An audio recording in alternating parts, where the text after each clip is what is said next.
Hello students, this is Professor McDonald. This will be a course introduction audio tape, fall semester 2017. The course is CRJ 4220-800, which is the online class of terrorism, constitutional, legal issues. I'm Professor McDonald. I'll be your instructor for this course. First thing I'd like you to do when you listen to this tape is have access to the syllabus. Hopefully you've printed out a copy or saved it to your computer, whichever is most convenient for you. It's important that you review the syllabus before you even start the class. Also have the textbook handy. In addition, I would recommend that you open up Blackboard. Most of you should, this is a senior level class, so most of you should be very familiar with how to access Blackboard. The only thing you have to worry about on Blackboard as far as locating information that you need for the course, it'll be all your PowerPoint slides, your test, your film clip links. Everything will be located under course content, and also the announcements page where I'll put out announcements. If you look at the syllabus, I provide information relative to my office hours. I'm in Sampson Hall, room 215. I've got my office hours there. The best way to reach me is through email. And the email address is clearly printed on the syllabus. When you correspond with me, make sure that you always use your university email, or I will not respond.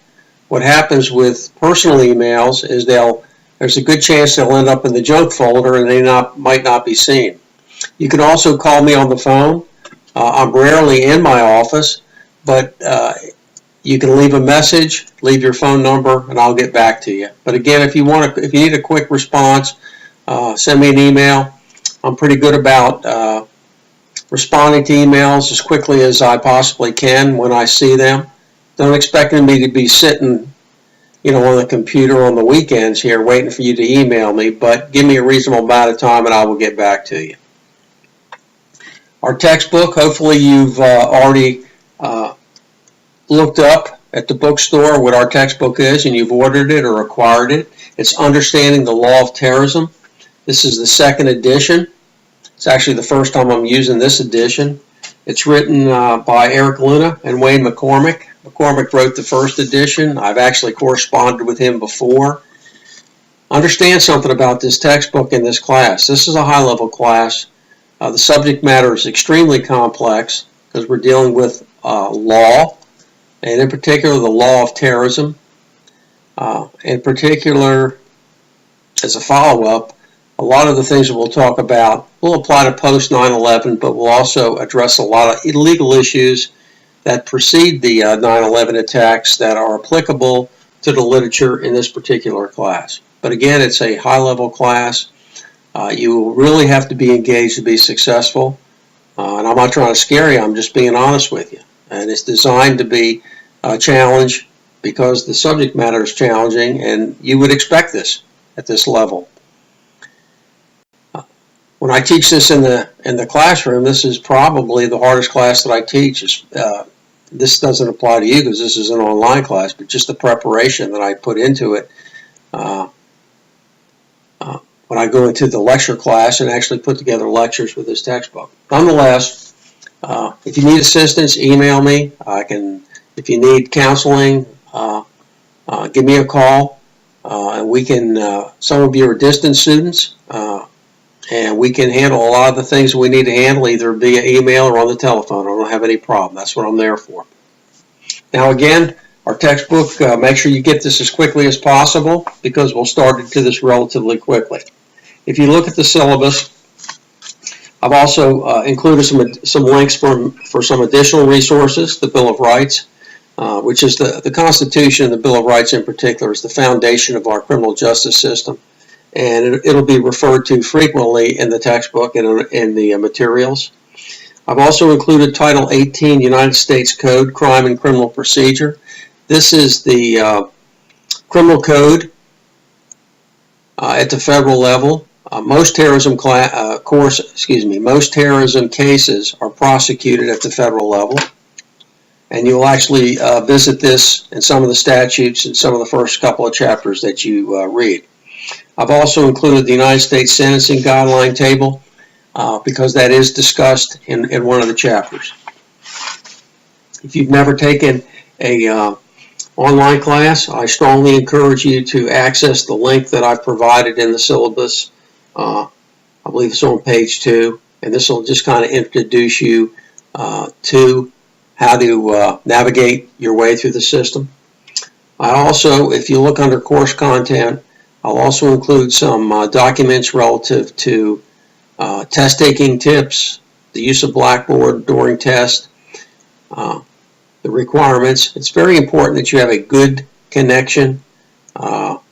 Sometimes wireless connections are strong, sometimes they're not, but when you take a test, if you have a lousy connection, you're going to get kicked out of the test frequently. And if I see the same person getting kicked out multiple times, that's going to be a problem for you. And it's also very disruptive to you when you're taking a test. So make sure when you're taking tests that you have a good, reliable internet connection.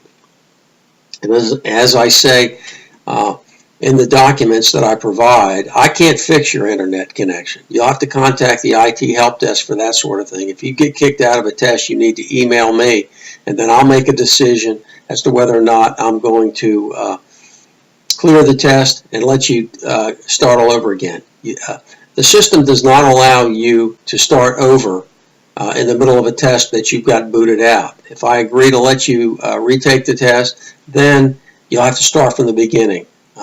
I'm not doing that, just the way Blackboard is set up. Hopefully the new system that we acquire in the next year that replaces Blackboard, maybe it'll be a little bit more forgiving with this sort of thing.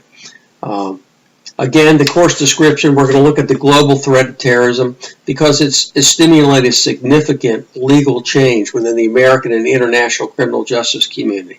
And we're going to discuss, I'm going to mention a few here in a few minutes, we're going to discuss some very interesting topics, and in particular how federal law applies to these topics as we address the phenomena of terrorism and the prosecution of terrorists, and the gathering of evidence relative to terrorism cases, counterterrorism techniques, and how they impact the law. You can read the biographical sketch about me. I'm not going to read that to you, other than to say that I'm a retired federal agent. I also have a lot of experience working overseas with the Department of State, training police officers in terrorism, counterterrorism, and intelligence matters. I've been at the university since 2010. I'm getting older, but I'm still hanging in there, and hopefully I'm good for a couple more years, God willing. Some of our topics, one of the first things you'll do is you'll look at defining terrorism. All these textbooks do this, and it's a good idea because you want to be able to define your terms, especially when it relates to the law. We'll look at the United States statutes that are critical to charging terrorists that are captured and prosecuting them.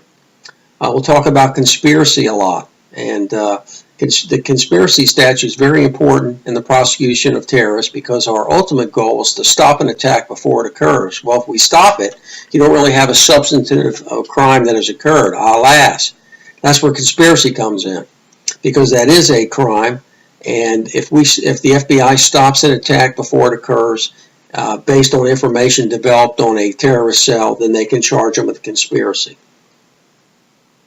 We'll look at how the laws deal with individuals and nation states. We'll look at terrorism-related searches and the Fourth Amendment. We'll look at profiling. We'll look at the detention and deportation of terrorism suspects, which is a very interesting topic. We'll even get into talking about detainees that have been held or are currently being held in Guantanamo Bay at the detention facility there. We'll look at the Foreign Intelligence Surveillance Act, the Patriot Act.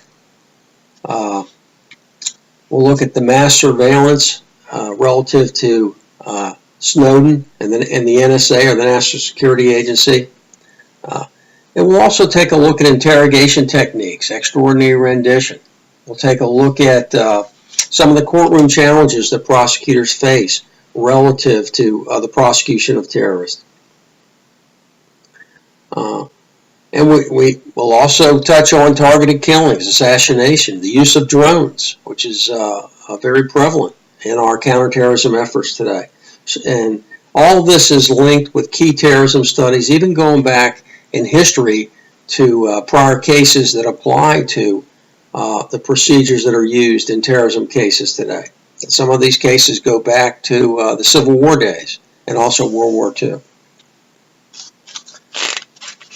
Our weekly activities, our course week runs from Monday until Sunday midnight. So normally, if there's a paper assigned, it'll be assigned. It'll open up on Monday and it'll close at 11:59 p.m. on Sunday night. You'll have a weekly reading assignment. I put together slides for every chapter. I've also got films and film clips that apply to the material that you need to watch. Those are mandatory. Occasionally, I might even put in an audio tape that I've put together on some complex material within the course. For example, I have a tape that I post on conspiracy. And these are to help you in the learning of these materials. Like I said, the textbook itself, I think it has, 9 chapters? So you basically have 2 weeks for every chapter, and you say, well, that sounds pretty easy. You haven't seen these chapters. These chapters are complex. Some of them are very long. I highly suggest when you read the textbook that you take good notes and you read each chapter at least twice. And this includes reading the footnotes. And in a lot of these chapters, the actual narrative might only take up half of a page, but there'll be a lot of footnotes that tie directly into what you're reading. So in these law books, you need to also refer to the footnotes at the bottom because it'll further explain the material that the authors are trying to get across in a particular, in a particular chapter. Examinations, they're open for 48 hours. You'll have a time restriction, which I'll announce. For example, if there's 40 questions, you might have 45 minutes to do the test.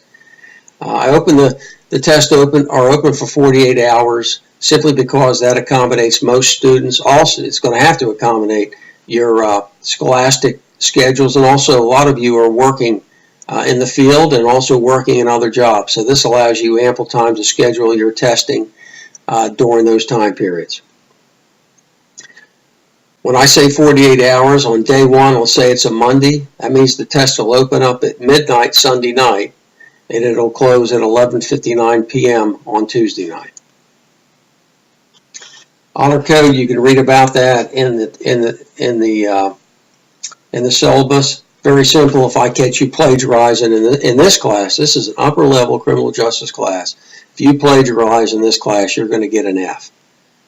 Not only in the assignment, but possibly in the course. That'll be a decision I'll make dependent on the severity.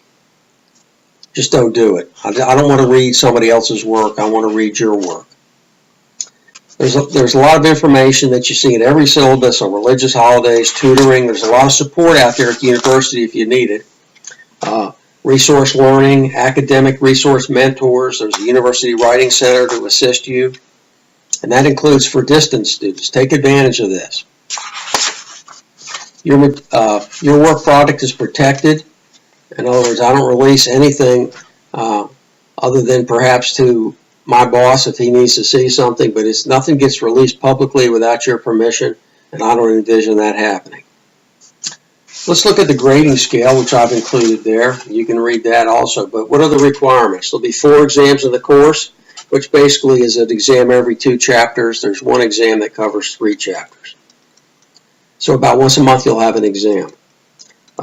You'll have 1 prosecution report. I will provide a guidance document that you must follow for this report. And what you're going to do is do research on a major terrorist case that has been prosecuted here by the United States. I want you to read this carefully in the syllabus because there's some due dates. For example, during the week of August 28th to September 3rd, which is what? Our second week in class. Let me double check that. I guess it's our 3rd week of class, week 3. Beginning that Monday morning at 8 o'clock, you will email me 3 topics that you'd like to research for the prosecution report. I mean, it could be like the first World Trade Center attack. It could be the USS Cole. It could be the Orlando terrorist attack. I've listed some in the guidance document. If you have another one that you have an interest in, then that's fine as well. But you will send me those topics. I'm not going to read 20 papers on Tim McVeigh. I want a variety of papers that are written by individuals. So give me 3 topics that you're willing to research. It'll be first come, first serve. If you're the first one that sends me an email at 8 o'clock on August the 28th, then you have a good chance of getting your first choice, and it goes from there. So pay attention to those deadlines. There are also, in the paper, I provide a full description on the paper in the guidance document. And this is not like a 20-page paper, believe me. That's not really what I'm looking for. But I tell you exactly what's required, so make sure you read that document. If you have any questions about it, send me an email. In addition to the prosecution report, you'll have 4 writing assignments. And you'll find these under course content, safe assignment, just like the prosecution report. And normally I will pose questions relative to the literature of a chapter, maybe 2 chapters, and then you'll answer those questions. These are not long-winded. I'm normally looking for a minimum of 200 words and a maximum of 500 words. The topics I'm selecting are complex topics within the chapters that I want you to study and write on, because this will help you when you take the test. And you have 4 of these. So I'm not really killing you with writing assignments in this class. So you have 4 exams, 65% of your grade, 4 writing assignments, which is 20%, and the prosecution report counts for 15% of your final grade. Now, if you look at the course outline, I'm not going to read all this to you. You can do this yourself. But it's your roadmap. What I do want you to do is set up your own personal calendar. So you mark on here when tests are scheduled. I'm going to tell you right now, I'm not very receptive. I've given some exceptions when a person can take a test that they've missed.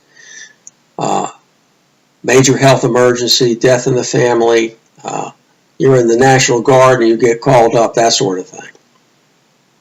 You have to have a legitimate bona fide excuse to delay taking a test. If you don't meet that criteria, you're not going to get a retest. And if you make a 0 on a test when we only have 4 tests, you're in real trouble in trying to earn a respectable grade in this class. So you have to really pay attention to due dates. Now, when I will send out a weekly email at the beginning of each week, I re-announce the requirements for that week. But again, it is your responsibility to have these dates highlighted in your personal calendar. Don't miss them, because I'm not very inclined to allow a person extra days to study for a test. It's not fair to the rest of the class. And again, each week I'll lay out the learning objectives, the chapter, and there'll be a set of slides. I spend time putting these slides together. These are not slides that are provided to me by the authors. They really don't provide any resource materials other than the textbook. So I've put these things together to try to assist you in the learning. And like I said, there'll be some film clips. And these things tie in directly with the learning of a particular chapter. So make sure those are mandatory viewing. Take notes when you watch these film clips, because there will be questions from the film clips. Some of them might only be 2 minutes. Some of them might be 30, 40 minutes. So this will take us, I've got each week set out, and it'll take us through the entire chapter here. So make sure you review the syllabus, look on Blackboard at some documents. I will add some additional documents as time goes on. I don't load this entire class up on the front end. Probably the first 6 weeks I'll load up, and then I'll add things as we go along. If you have questions, contact me. If you're on campus, you can stop in my office. If you haven't been in one of my classes and I don't know you, stop by and introduce yourself, so that way I can place a face with a name. If If you're a distance student, email me, call me if you have any questions. But we're going to jump into this. Again, you really have to work hard in this class. The good thing is it's challenging and you can learn a lot. And I'm going to challenge you, and this textbook will challenge you. But you have an opportunity to really do some critical thinking and get a good handle on how complex the law is relative to terrorism. Terrorism. The study of terrorism studies has become a very relatively new and growing social science within the literature in our field. And this particular class, I think you'll find very rewarding and interesting if you put the time in. But I'm telling you, you've got to read these chapters more than once. I know I do, and to get the most out of them. I've talked long enough. That's about 20 minutes. So again, reach out to me if you have any questions. This will be the end of the course introduction audio.